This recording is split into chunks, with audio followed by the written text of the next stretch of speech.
వరలక్ష్మి వ్రత శుభాకాంక్షలండి అందరికీ. ఈరోజు పొద్దున్నే ఎర్లీ మార్నింగ్ లేచామండి, తలస్నానాలు చేసి తులసి కోట ముందు ముగ్గులు వేసుకున్నాము. గుమ్మాల ముందు ముగ్గులు వేసుకొని పసుపు కుంకాలతో ఇలా అలంకరించుకుని పూజ అయితే తులసి కోట దగ్గర అయిపోయిందండి. లోపలికి వచ్చిన తర్వాత పూజ దగ్గర అన్నీ రెడీ చేసుకుని నైవేద్యాలన్నీ రెడీ చేసుకుని అమ్మవారికి పూజ అయితే ఘనంగా చేసుకున్నామండి. అయితే అమ్మవారి పూజ చేయాలి అని అంటే ఎటువంటి నియమ నిష్టలు అయితే ఏమీ లేవండి.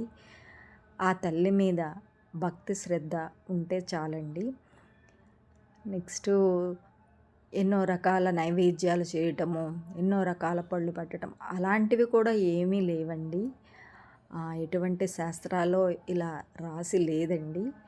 ఆ తల్లి మీద భక్తి శ్రద్ధతో ఒక్క కొబ్బరికాయ కొట్టుకున్నా, లేకపోతే మీ దగ్గర ఉన్న పళ్ళు పెట్టుకుని దీపారాధన చేసుకుని పూజ చేసుకున్నా చాలండి. కాకపోతే ఇక్కడ మనము నైవేద్యంగా సమర్పించేది మన భక్తి ప్రేమ అండి, అంతకంటే ఏమీ లేదండి.